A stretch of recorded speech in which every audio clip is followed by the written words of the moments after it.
Breadwinner, you can be a breadwinner, girl, go and get that, you can achieve that. Be a breadwinner, you can be a breadwinner, girl, go and get that, you can achieve that. All right, let's go ahead and get started for today's session. Let me just want to make sure I can turn that sound off. Okay, perfect. All right, great. So welcome to another edition of Breadwinning Wednesday. And I'm curious, give me a 1 in the chat if this is true for you. That have you been struggling when it comes to content in your business? That either you're in a place of feeling like that you're not sure what to share or what to post, and then you're trying to figure out all the platforms. What the heck platform should I be on? Should I be dancing on TikTok or doing reels? Let me know, give me a 1 in the chat if that's true for you. So today what I'm going to do is help you to simplify your content into a 3-part strategy that you can use to attract high-end buyers. And this strategy is super simple, easy to use, and is going to allow you to consistently stay in front of your most ideal clients. If we are new to each other, hello and welcome. I'm Jamila Payne.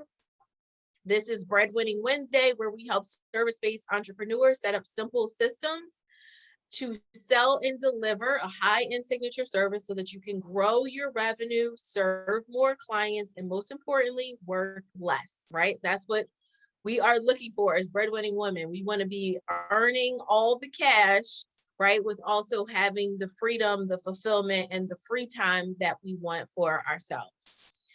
So content is a really important part of your marketing methods. And today we're going to be talking about the specific strategy that I'm going to share with you is around organic marketing. Okay, so firstly, let me see who could relate to having challenges with their content. Okay, let me see here. Okay, I see those ones popping up. All right. So people are definitely feeling all over the place when it comes to the content. Okay. Today, what we're going to be talking about is an organic marketing strategy. And I want to tell you why organic is important. Organic basically means that you are using free methods, okay, free methods to be able to find and connect with potential buyers. So organic is great because it is a low, aka no cost way to be able to find and connect with your ideal buyers, which would be the opposite of a paid strategy, right? Like you might have heard people running paid ads on Facebook or Pinterest or YouTube or Instagram, right? Those are paid marketing strategies. So there's organic strategy and there is a paid strategy. And so what we're going to be talking about is an organic strategy. Well, now organic traffic requires more grit, but that's exactly why it's free, because you're paying in effort instead of in dollars, right? And so that's the difference between organic and paid. So give me A for ads in the chat if you have ever had the experience of running ads, and give me a O for organic if you have mainly been focused on organic strategies, right? Give me an A for ads if you've had the experience of running ads anywhere, right? Okay, that's awesome, Cheryl. I'm curious, where have you run ads before? Was it Facebook, Instagram, Pinterest, YouTube? Like, what was your platform that you were running ads on? Okay, Facebook and IG, love it. Okay, let me know others. What organic or paid, which traffic sources have been your primary? So once you're clear, like, okay, we're going to go for an organic method of being able to find to attract clients, the next thing that you have to ask yourself is, what platform am I going to focus on? Now, the platform that you're going to focus on,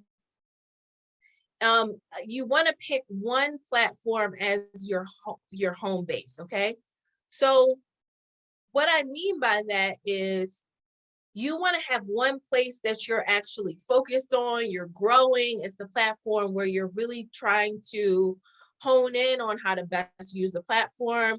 You're really building up your following there, or you're creating an audience there, right? But it's very difficult to do that on multiple platforms at the same time. Like if you are simultaneously trying to grow your Facebook following and your Instagram following and your LinkedIn following and your YouTube page, like if you're trying to grow all of that simultaneously, it's very difficult. It's a lot of a more comprehensive strategy to say, I'm going to grow one channel and then I'm going to invite people from that channel to another channel. So let's just say if you choose Facebook as your primary home base, then you say, okay, I'm going to really grow my audience on Facebook. And then I'm going to focus on being able to move people over to subscribe to my YouTube channel, right? Does that make sense? So you want to pick one place that's going to be your home base that you're growing. Now, that doesn't mean that you can't exist on other platforms or claim your handles, have your profile set up, but you don't necessarily want to be focusing your time, energy, and effort towards actively growing those platforms. Now, when it comes to choosing, now let's just say if you're already on multiple platforms and you're like, well, Jamila, I already have all the things. I already have a TikTok and a Pinterest and a YouTube and everything, right? Like, that's okay. Like, claim your handles. But again, we don't want to be trying to grow all of those places. Where I want you to pick your focus is where your customers are located. So this is a big mistake that I often see business owners making, is they're choosing their handle based on like whatever platform is like their favorite. Like, oh, I'm all about the images, so I love IG, or, I'm into Reels, or I like, doing TikToks, and so I want to hang out on TikTok. It's actually not about you. It's actually about where your potential buyers are hanging out. Now, let's just say you have a business that's very visual, then you may likely be finding clients mainly on Instagram, right? If you are primarily in the B2B category very heavily, like I know Lisa, for example, works with attorneys. And so her potential clients are on LinkedIn, like they're not on the gram for work, right? Like they might be personally checking out Instagram and scrolling on there, but they are not on there for work. So when you're selecting your platform, and if you have already, like if this is helping you like to hone down, like you got all the platforms already, you're trying to think about where to hone down, I want you to let me know in the chat, where are your people hanging out? Facebook, Instagram, LinkedIn, like where will your potential buyers be? Let me know in the chat which channel your potential buyers would primarily be hanging on. Okay, good. I see Cheryl saying LinkedIn for hers. Awesome. Okay, LinkedIn. Okay, we got a lot of LinkedIn. We're actually starting to roll out a LinkedIn strategy too. So I'm excited to see that there's so many people that are using LinkedIn. If you are watching live inside of the Breadwinning Women Community and Facebook, hey, Crystal, so glad that you're here. Hey, Sharonda, awesome. Okay, she's on Facebook. Okay, awesome, awesome, awesome.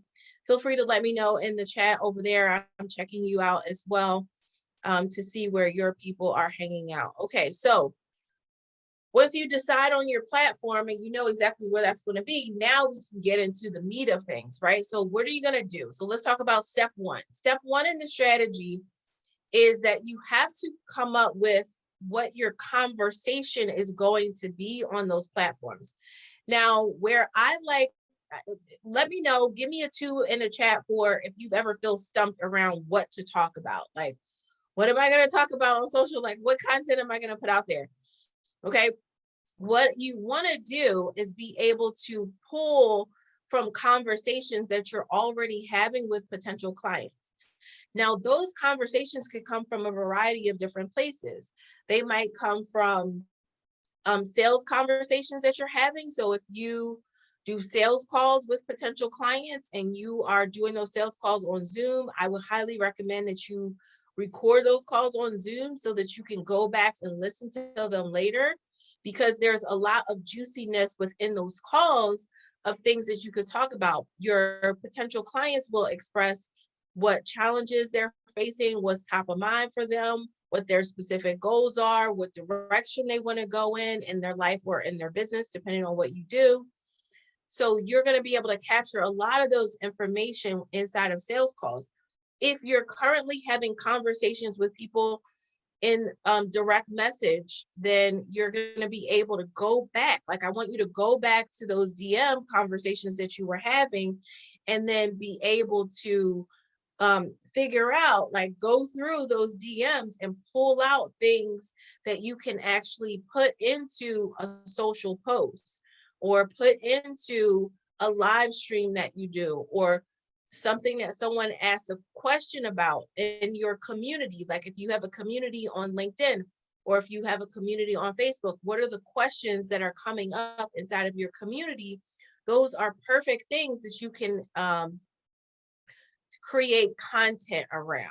So I want you to, number one, step one in the strategy is start really getting your ears open, right? Like you have your ear to the ground so that you can pull ideas for your content from the conversations that are already happening with potential buyers. Now, let's just say by some, stretch of the imagination that you're not in regular conversations with potential buyers. The number one thing you want to do is go and watch the Breadwinning Wednesday from last week, because I talked about being able to create conversations with potential buyers and exactly some methods for being able to do that. What I want you to do is, if you are not in regular conversations with potential buyers or not as often in conversations with potential buyers, then I want you to go where they're hanging out. So your potential buyers right now are hanging out inside of Facebook communities, for example. They are already a part of groups. It doesn't have to be a group that you own, but they could be a part of other people's groups, people that have different services that you have, but that are complementary services. You can actually go in those groups and listen in and pay attention to what they're talking about. What are the things they're posting? What are the questions that they're asking? Those will also give you content ideas for what you can talk about. And then a really like super ninja hack strategy for being able to come up with content ideas for what to talk about is to leverage Amazon. So if you look up books that are around the topics that your service is related to, then you can look in the review section of those books. And especially I love going to the 1-star, the 2-star, and the 3-star. That's where people got the negative feedback. And you can basically read those comments that people are leaving, and that'll tell you the things that they felt like were missing, or they didn't get out of it, or they wish they had covered in the book, right? Things that the author missed. Those are also give you great ideas for things that you can talk about in your content. Okay, so those are some ninja hacks for you to be able to come up with really great content ideas. Now, here's the thing I want you to remember.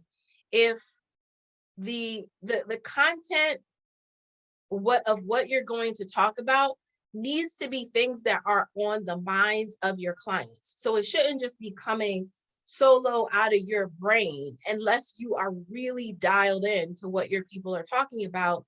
So that's why I want you to use some of these methods to figure out what's the content that you're going to talk about.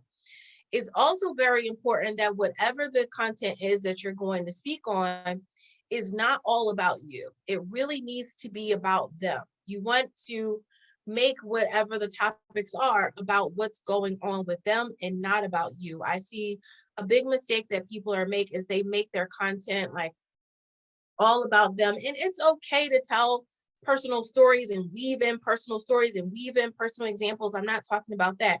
I'm talking about if the content is not adding value for your potential audience, then they're not going to be satisfied with it.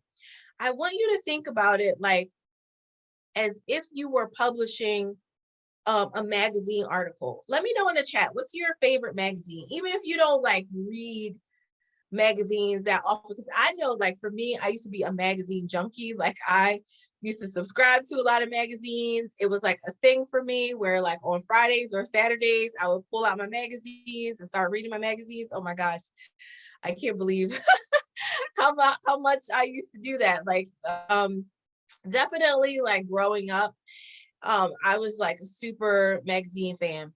And like Essence magazine, for example, is one of my favorite. Fast Company magazine, Black Enterprise magazines. Those are some of my favorites.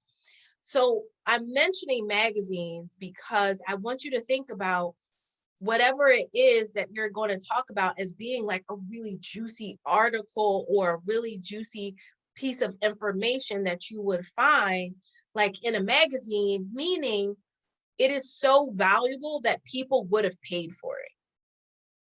You want your content to be so good that people are getting value just by reading your content or watching your content. Like, people are getting a lot of value out of it. They're having aha moments, they're creating wins, they're having insights just by going through your content. Okay.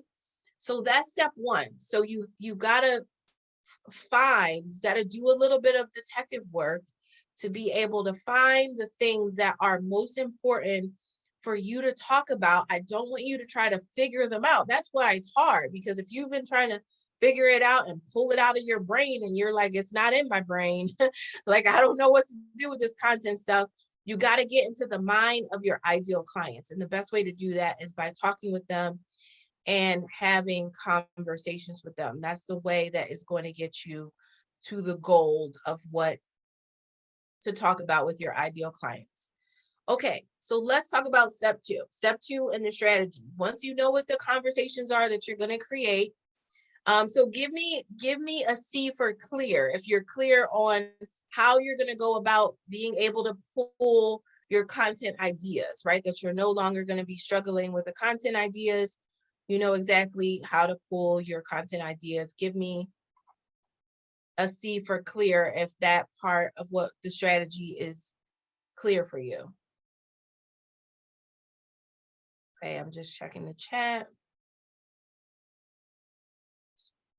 Okay, while you're typing, I'll keep going. I'll come back and check in a second. Okay, so step two. Step two is you want to create one piece of content on a weekly basis. This is really key. What another mistake that I often see people making is that they're not creating content on a frequent enough basis. Like, you put out something, this week, and then you don't put out anything for another 2 or 3 weeks. Same thing, even when it comes to like emails, right? You're emailing your clients or potential clients once a month. And when they finally get an email or communication from you, they're like, who is this? Like, I don't even remember, right? Delete, delete, delete. Like, what happens when you don't get a communication from somebody and their name pops up in your inbox? You're trying to remember, like, who is this person? How did I connect with them? Why are they sending me emails, right? Why are they sending me communications? Why are they showing up in my feed? And so you want to make sure that you're producing one, what I would call like your key piece of content. Like, it is your signature piece of content that you are putting out every single week. Okay. Now, you don't need to create a lot of content. This is another big mistake that people make. They feel like they need to be putting out fresh content, like multiple times a day, like brand new original content multiple times a day, right? That is a thing that people do sometimes to be able to grow their audience. It used to work a while ago. Some audiences became really big by putting out lots of content on a daily basis, 5 or 6 pieces of content. Doesn't work that way these days. Okay, so I don't want you to feel like that it's a quantity game. It's really a quality game. Okay, so you want to be putting out one piece of content each week on your home-based platform, the platform that you decided is going to be your home base. No need to be posting on a daily basis at all. Okay, just one signature piece of content per week that you're going to be putting out. Now, that signature piece of content could be a post that you create, like a post that you're going to be able to share on social media. It could be a video with a caption, totally up to you. Like, if you're a better writer, let me know. Give me a W for writer in the chat if you're like, or if you feel like, hey, I'm really a strong writer, writing is my jam. Writing is how I want to create content. Give me a V for video if you feel like you're really strong on video, and video is the way that you want to create content. Let me check in the chat and see what you had to say here.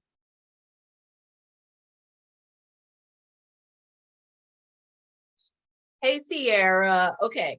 All right. I see W's popping up for writers, and V popping up for video. Okay. So we got a combination going on. Okay. Which is really good. Let's see inside of the Breadwinning Women Community what you ladies are saying over there. Okay. Crystal is a writer also. Okay. Love it. Love it. Love it. Love it. Okay, so what you want to think about is like, what's the best way for you to produce? Because here's a big mistake that people make as well. I'm giving you all the mistakes, okay?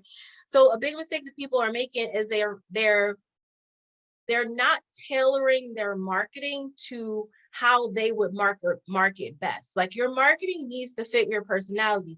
And I'm not talking about the places where you feel like a little scared to do something. Like if you are a good speaker, like I know Sierra, for example, she works with speakers, right? Like she's probably an excellent speaker.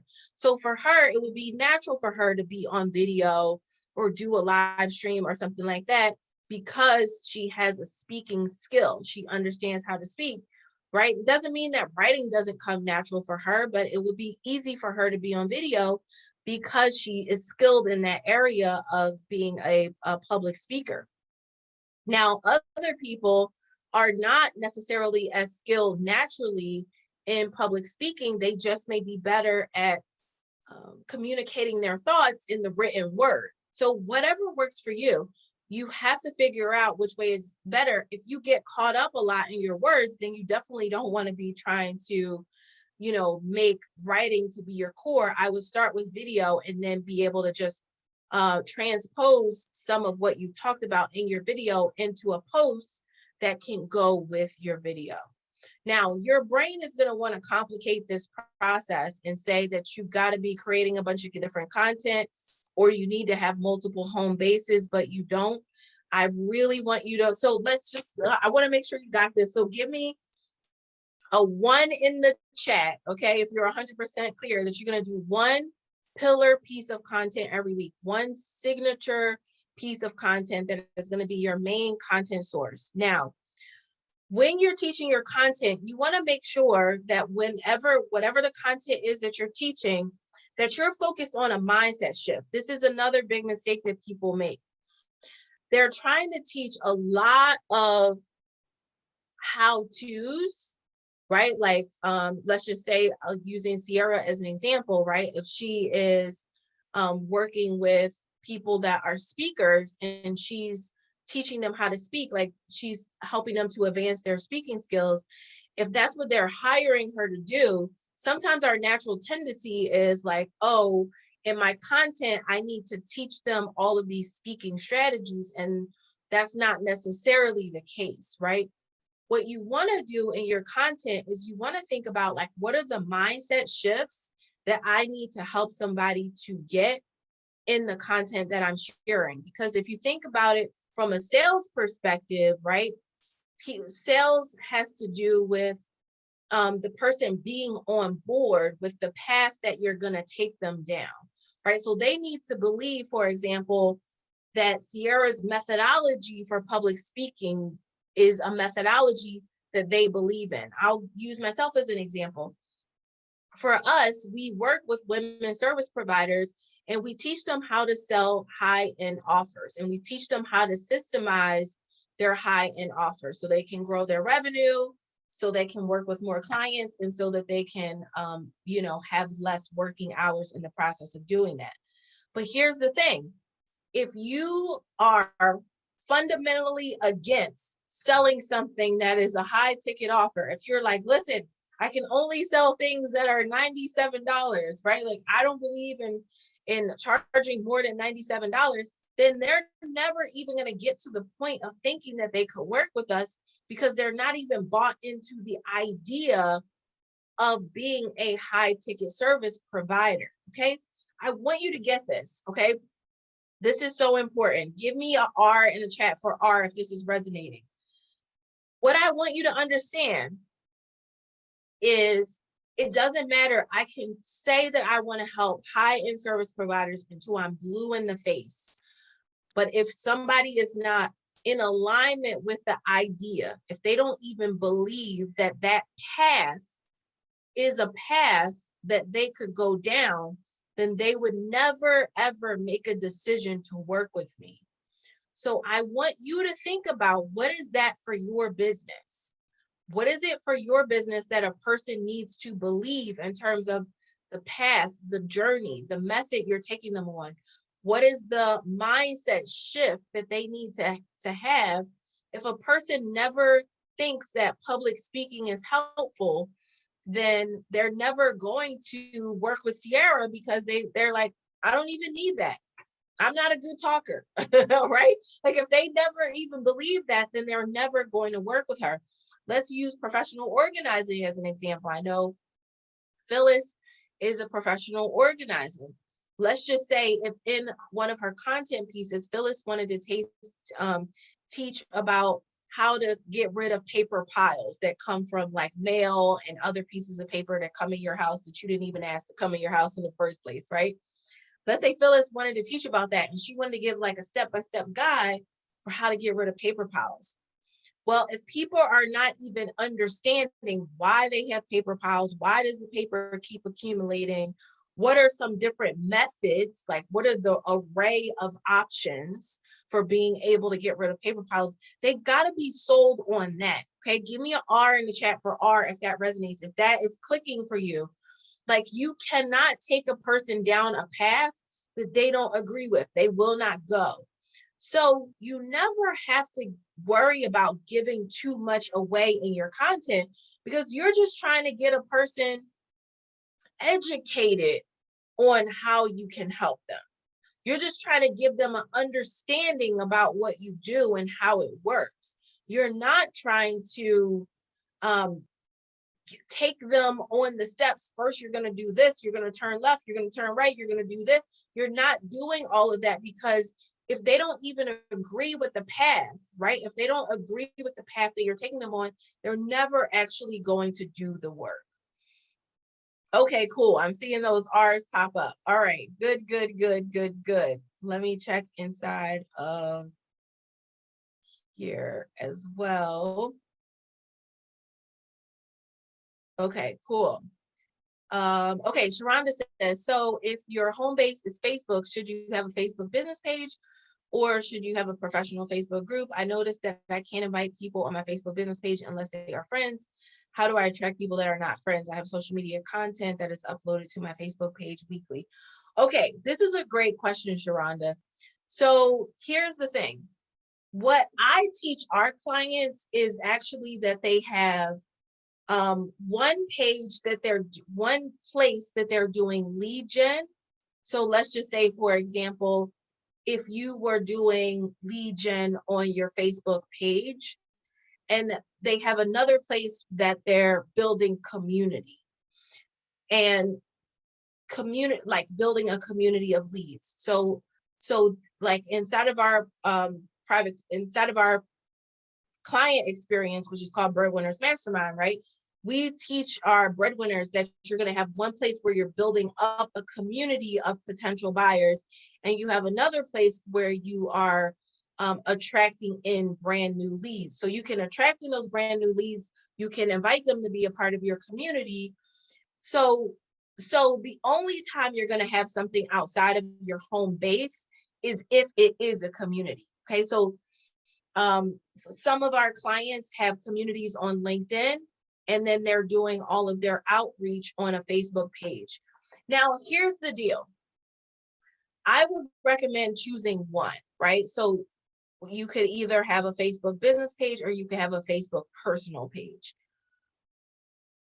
Here's the nuance about choosing, like, do I do Facebook business or Facebook? Now, and you can have a Facebook business page, but again, you only have one base that you're trying to grow. Like, for example, I have a personal page on Facebook. I have a business page on Facebook. I'm not actively trying to grow our Facebook business page. Okay. Well, I'm not trying to actively grow it.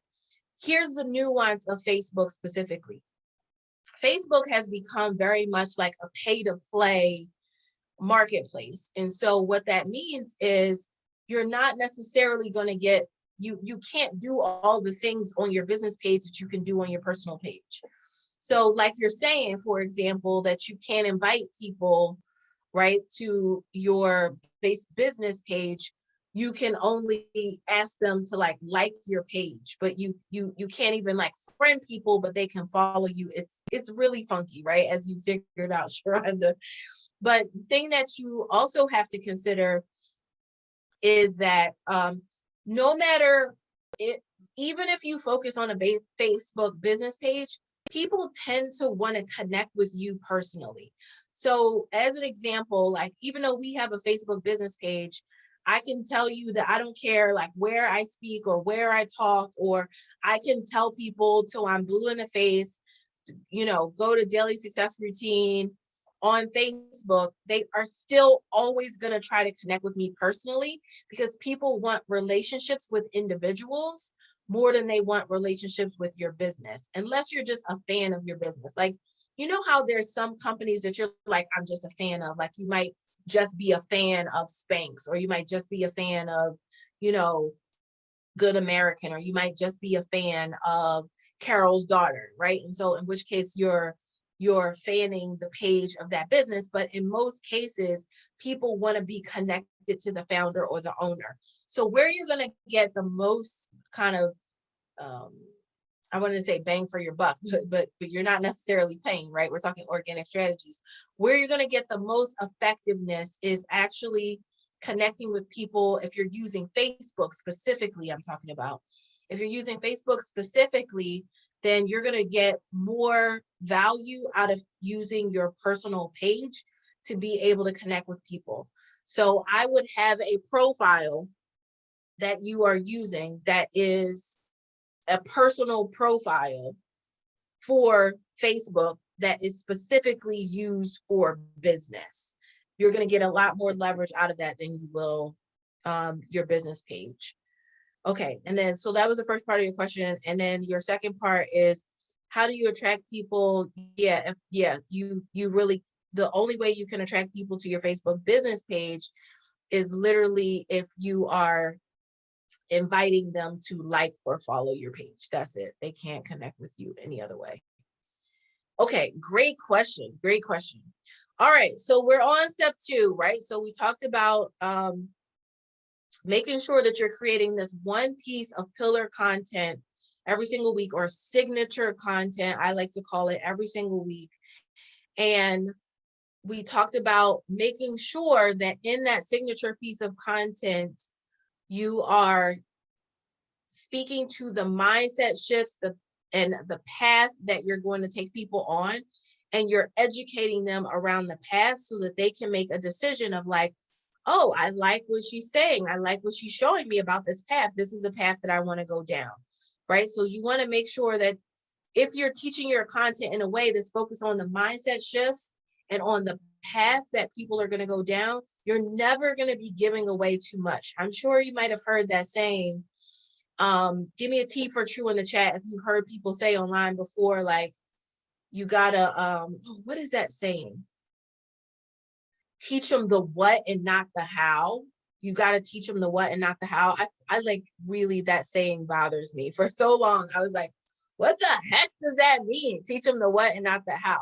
But it's exactly what I'm saying. Like, basically, it's like teaching the mindset, teaching the paths, teaching the path that you're going to take them on, because a person is never, oh, here's another great example of this. Let's just say, for example, if someone was a fitness or health coach, right? If a person is a health coach and they're saying that the way that I'm going to help you lose weight is by doing a keto diet, right? If a person has no idea what keto is, what it looks like to get in ketosis, what the foods are that are related to a keto, like, you can't just say, the first thing we're going to do is put you on keto. The second thing we're going to do is have you working out 3 days a week, right? The third thing we're going to do is have you doing HIIT workouts. Like, they're not going to, if they don't even understand keto, they don't understand what ketosis is, they don't understand the foods that are related to ketosis, then they're not going to be bought into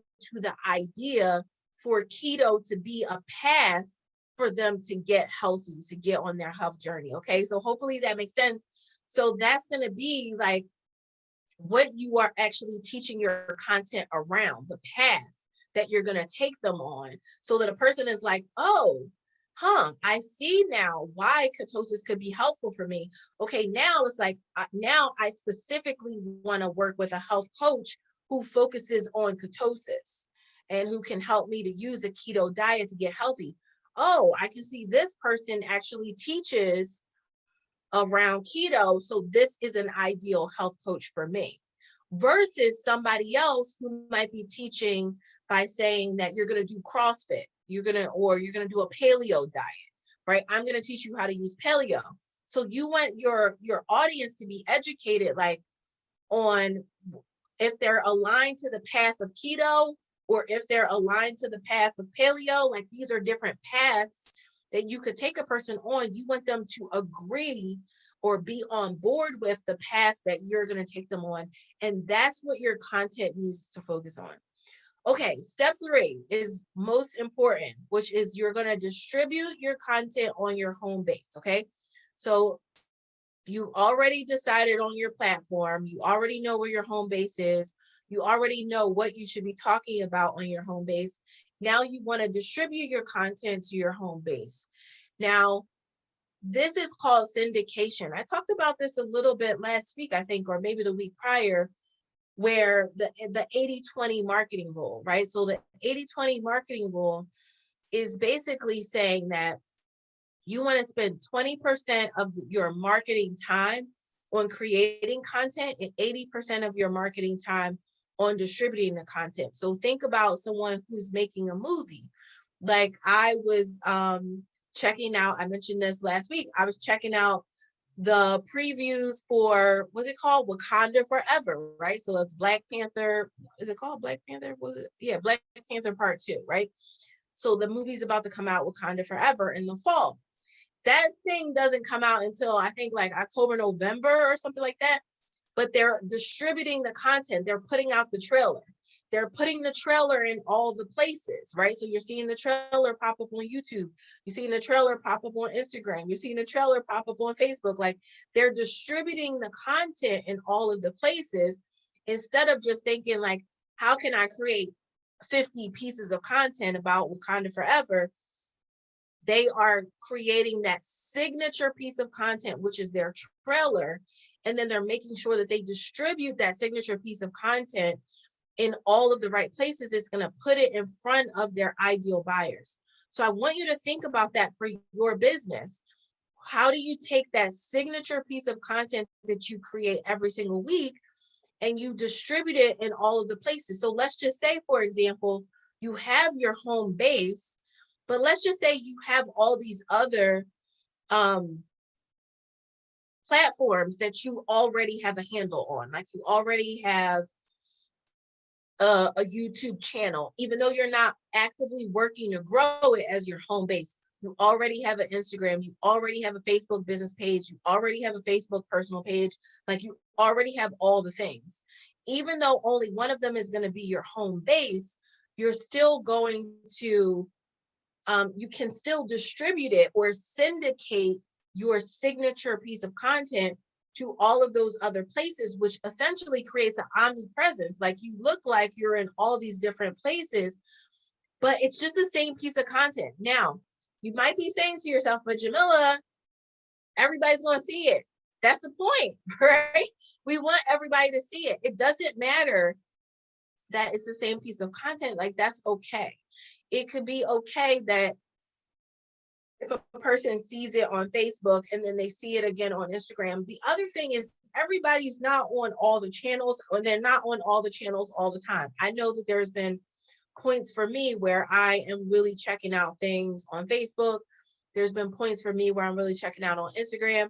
There's never really a point that I'm checking out a lot of stuff on Facebook and Instagram like in the same day. So let's just think about it. If your people are on different platforms on different days of the week, or checking out different things at different times of the day, then the fact that you have syndicated that content to your other channels will actually allow it to get seen by more people, and it'll create more visibility for those high-end clients that you are trying to attract. Okay, so let's recap.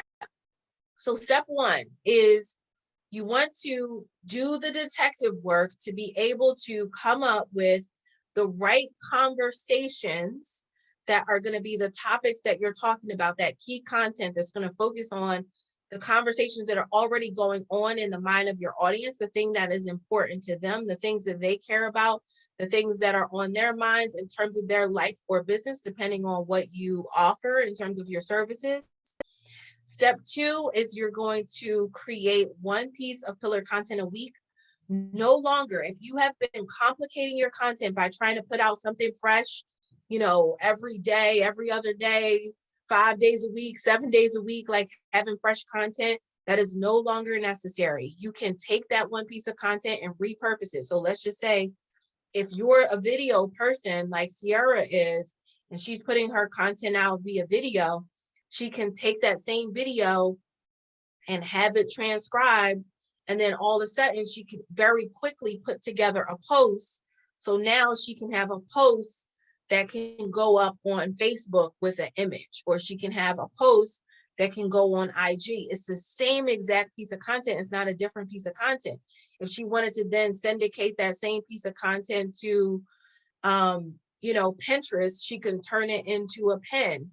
Or if it was going out on Twitter, it could be turned into a quotable from that piece of video content can be turned into a tweetable, right? So it's just one piece of content. And this is like the back end strategy that you may not be seeing that people are doing with their content, that you feel like, man, like this person is a content boss, like they're dropping content left and right? Like this is really what they're doing. They're actually syndicating their content.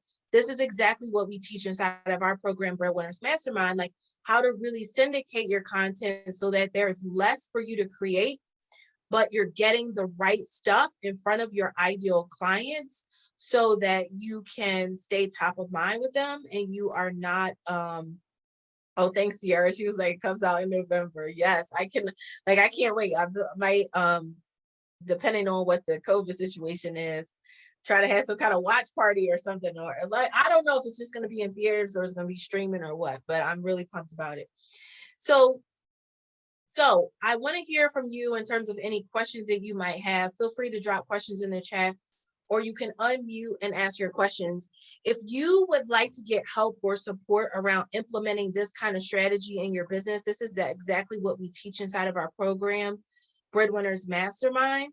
And so if you would like to find out if the program is right for you, what we do inside of Breadwinners Mastermind is we help service providers, women owners, to become breadwinning business owners by systemizing their service business so that you have a sales system, so that you have a marketing system, you have a way of attracting clients, you have a way of closing clients, you know how to clearly close clients over the phone, you have a master sales script in order to be able to do that.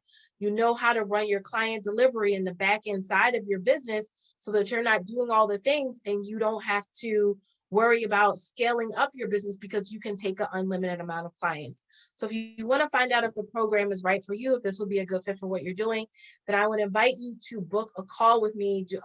Jovian, if you could drop the link for me for booking a call on my calendar. So what'll happen on the call is we'll actually talk about what your specific goals are, what you want to accomplish in your business, whether Breadwinners Mastermind is a good fit for you. And also I'm going to put into the chat the link for finding more about our program, which is dailysuccessroutine.com/join. So you can go to dailysuccessroutine.com/join, read about our program, Breadwinners Mastermind. If it sounds like a good fit for you, then I want to invite you to get on a call with me and let's talk about, we are currently doing pre-enrollment for our fall cohort. So our fall cohort will begin in September and we're currently doing pre-enrollment. So you can even get in as early as now and get started on your journey before our fall enrollment happen. So we're doing pre-enrollment for the next class of breadwinners that we're enrolling. Okay, so I want to answer any questions that you have. If you are on Zoom with me live, then you can feel free to unmute and ask your question live, or you can drop your questions into the chat. Q&A is probably one of my favorite parts of this session. If there's anything that you want to get questions answered on around anything that we talked about today, setting up your content, putting the strategy in place, or about our program, Breadwinners Mastermind, then feel free to, you can unmute and ask your questions live. I'm also curious, Lisa, how are you making out with your new projects of working with the other legal nurse consultants? All right, it's going well. Okay, that's good. So where are you now? Like, what step are you on? I have an event scheduled. I invited everybody. I have 18 that actually traveled from the free group in the lead gen group in LinkedIn to my mighty network. Oh, wow, that's awesome. Yeah, so that's good. And 7 of them did not commit to come to they didn't RSVP. Okay. To come to the event. So I'm reaching out to them individually to say, hey, and that we hope to see you there. But it works out. In my mind, I've calculated that I would get 10 to 12 actually in the group that night. Oh, wow, that's really great. How So exciting. that's good. I'm almost there and I'm optimistic. And the reason I did it because I was doing all of the stuff already to Yes. find experts, to have them all huddled in one place. So when attorneys asked for them, I would get them. So I was talking to them, I was interviewing them, I was recording them. So it didn't make any sense not to just start the group. You know? Yes. So that's what I'm doing. Okay, super exciting. Okay, I'm glad to hear that. Keep me posted on how it goes and how the progress goes. I know you're probably still trying to figure out the pricing situation, right? Yes. Yes. Well, I held it off because I just sent out a free 1-month membership to just sign on. That's what they had to do. Sign on for a free 1-month membership to come to the event. So I'm gonna make it as wonderful as an event as I possibly can. So Okay. hopefully And that's where you're going to introduce the paid membership? Yes, I will. You got I have it figured out by Tuesday. Okay. So that's it. I'm revisiting it every day until it feels normal. And okay. I'm gonna have to have something done because the thing is Tuesday. So, oh, the event is Tuesday? The event is Tuesday. I've been, I've done everything except the price. So, okay. And let me just say this, 3 people already asked. Nice. So how much is it going to be after these 30 days? I said, we're still working on that. It's going to cost something. So we're going to figure it out together. I'm going to figure it out and then I'll tell everybody together. So it'll be all right. Okay. That's exciting. I'm really excited. I'm not going to tell you. I am going to say one more thing in the midst of this. I decided to change the video show each week to an officially a podcast. And that's going to happen September the 6th. Because I'm going to do it because I officially ran out and I only have one more open slot for 2022 for interviewing an attorney. So it's all booked up for the year. So I'm going to switch over to a real podcast I'm going to monetize it, and I may already have a sponsor. And the show is not even on yet. Yeah, that's exciting. What I would Yeah. suggest though, Lisa, is not to switch it over, but just to keep them both going. Because a Oh, podcast yeah, is, that's what yeah. I'm going to do. Oh, okay, No, okay. I mean, I'm converting the old shows, the old video Oh, shows into podcasts. Okay, into got it. podcasts, and that the show is still going to be the live. Okay, got it. But you're just turning the live into a podcast as well. Yes. Okay. And didn't know you could do that. Yes, till like absolutely. last month. Yes. And then I said, why not? Okay. And that's okay. That's Oh, good. and All one right. of I'm the excited sponsor for you. is one of the attorneys I interviewed on the show. No way. Yeah. So it's nice. You'll see. Okay.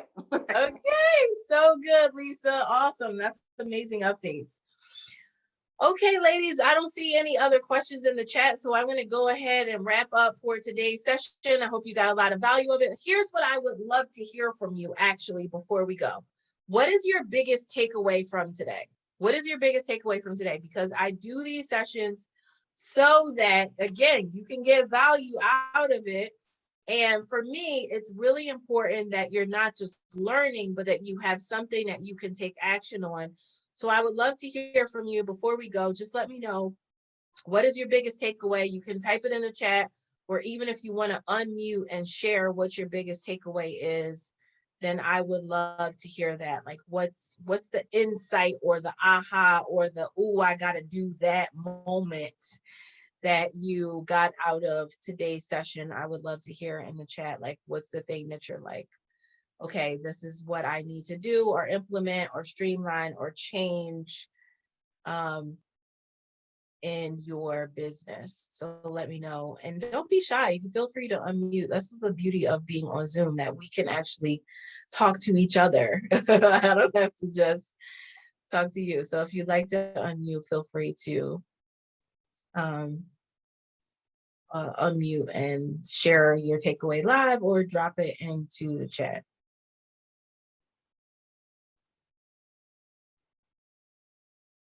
I'm just going to sip on water, give you a chance to finish typing what your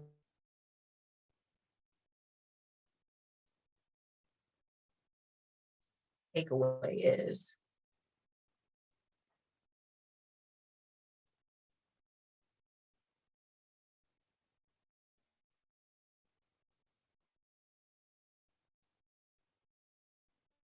Checking inside the break. Crystal, what about you? What is your biggest takeaway? I'm checking inside of the Facebook community as well.